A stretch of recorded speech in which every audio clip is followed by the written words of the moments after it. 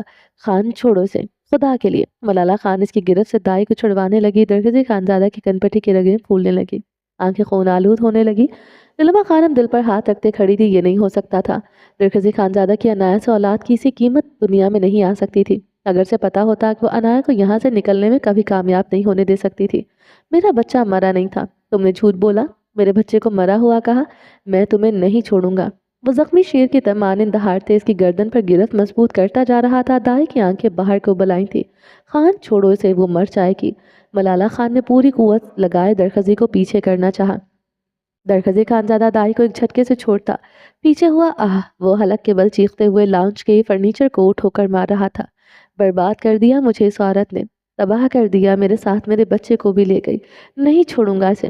وہ فگار دل کے ساتھ چیخ رہا تھا، اس کا دل سچائی سے پھٹ رہا تھا، سینے پر پہاڑ گر رہے تھے۔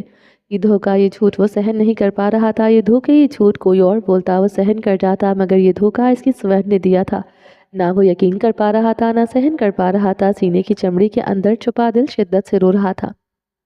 اس مرد کے لیے آج سے وہ عورت غیر تھی۔ سب ختم تھا، دل گرفتار تھا، اپنے کمرے کی طرف بڑھ گیا تھا۔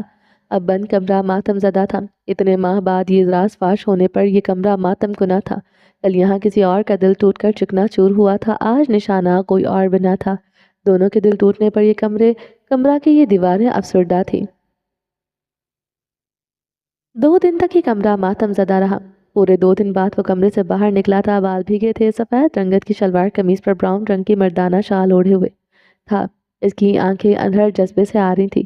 وہ عورت اس کے لیے غیر تھی۔ اب اسے ڈھونڈ کر صرف اپنا بچہ اس سے لینا تھا۔ وہ اسے ایسی سزا دینی تھی کہ اس کی روح بلبلا جائے۔ اسے یقین تھا کہ اب وہ عنایہ پاشا کو ڈھونڈ لے گا۔ اب اس کی تلاش میں انتقام بھی شامل ہو چکا تھا، عنایہ پاشا کو برباد کرنے کا انتقام۔ پشیمینہ لاؤنج کے صوفے پر بیٹھتے اس نے بلند آواز میں پکارا۔ پشیمینہ اس کی ایک ہی پکار پر بھاگتی ہوئی آئی تھی۔ کھانے کو لاؤ، سرد لہجے میں حکم دیا۔ وہ سر ہلاتے چلی گئی تھی۔ 15 منٹ بعد اس کی واپسی ہوئی تھی۔ اس نے ٹرے میں بیف پلاؤ درخزی کے سامنے میز پر رکھ دیا تھا۔ پشیمینہ سوکھے پتے کی مانند کانپ رہی تھی، رنگت زرد تھی۔ درخزی خانزادہ فون ہاتھ میں لیے کسی سے بات کر رہا تھا۔ پشیمینہ کچھ پل درخزی کو دیکھتی رہی تھی، ادھر کھڑاتے قدموں سے ملالہ خان کے کمرے کی طرف بڑھ گئی تھی۔ درخزی خانزادہ پلاؤ کا چمچ بھر کر منہ میں ڈالنے ہی لگا تھا کہ ملالہ خان ایک ہی جست میں اس تک پہنچتے۔ وہ چمچ اس سے لے کر دور پھینک چکی تھی۔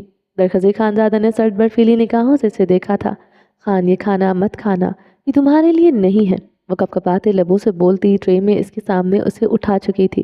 اس سے پہلے وہ آگے بڑھتی وہ ملالہ خان کی کلائی تھام چکا تھا۔ رکھو اسے ادھر۔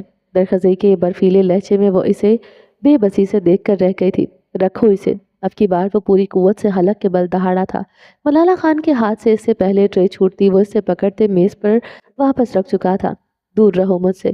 وہ نگاہوں میں کاٹ لیے پلاؤ کی طرف متوجہ ہوا۔ اب کی بار وہ پلاؤ ہاتھوں سے کھانے لگا تھا۔ خدا کے لیے خان، یہ مت کھاؤ، یہ تمہارے لیے نہیں ہے۔ وہ اس کے قدموں میں بیٹھ کے گڑگڑانے لگی، کیوں زہر ملایا ہے کیا تم نے اس میں؟ وہ اس کی طرف جھکتے زہر خن سرگوشی کر گیا تھا۔ ملالہ مجمد ہوئی، رنگ ایسے ہوا جیسے کفن۔ اس میں زہر ہے خان۔ اس سے پہلے درخزی خانزادہ لقمہ لیتا اس کے کپکپاتے لبوں سے پردہ فاش کر دیا۔ وہ چاولوں کا نوالا واپس ٹرے میں رکھتے ہنسنے لگا۔ یہی امید تھی تم سے، تم یہی کر سکتی ہو شاطر عورت۔ وہ اس کی طرف جھکا۔ میں نے نہیں خانم بی نے اس میں زہر ملایا ہے، وہ کپکپاتے لبوں سے بولتی رو پڑی۔ بکواس بند کرو ورنہ جان لے لوں گا تمہاری۔ تم اور عنایہ ایک جیسی ہو، تم دونوں کے سوا ساری دنیا غلط اور گناہ گار ہے، اور تم دونوں شریف ذاتیاں۔ وہ ایک ایک لفظ چباتے غرایا تھا۔ خانم بی نے اس میں زہر ملایا، وہ نہیں چاہتی تم عنایہ اور اس کے بچے کو واپس لے کر ادھر آؤ۔ اس نے اس میں زہر ملایا ہے۔ پشیمینہ نے اپنی آنکھوں سے اسے کھانے میں زہر ملاتے دیکھا ہے۔ خانم بی نے تمہیں مار کر الزام پشیمینہ پر یا مجھ پر لگاتے کی۔ وہ پھر سے اس کی بات پر ہنسنے لگا تھا۔ یعنی تم اپنے لیے ڈر رہی ہو؟ کچھ نہیں ہوگا مجھے، اگر ہو بھی گیا تو میں تمہیں اپنی موت کے الزام سے بری کر کے مروں گا۔ وہ اسے نرمی سے پچکارتے پیچھے ہوا۔ خان، خدا کے لیے یقین کرو اس میں زہر ہے۔ وہ بے بسی سے رو پڑی تھی۔ خانم بھی، خانم بھی، وہ بلند آواز میں خانم بھی کو پکارنے لگا۔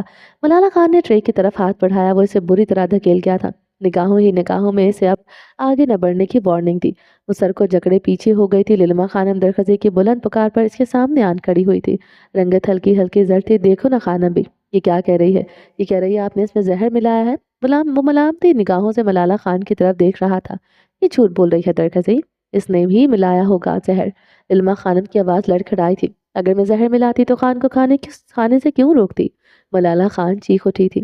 پوائنٹ خانم بھی، یہ زہر ملاتی مجھے کیوں روکتی؟ وہ سر اس بات میں ہلاتے اپنی ہلکی گھنی بیئرڈ پر ہاتھ پھیر رہا تھا۔ اس کا مطلب ہے یہ جھوٹی عورت جھوٹ بول رہی ہے؟ یہ شاطر ہے خانم بھی، کیسے مجھے دھوکہ دیتی رہی؟ مجھے بہت شاطر ہے، وہ کہتے پلاؤ کا لقمہ لینے لگا۔ خان تم عنایہ کی قسم یہ مت کھانا، وہ ہذیانی چیخی تھی۔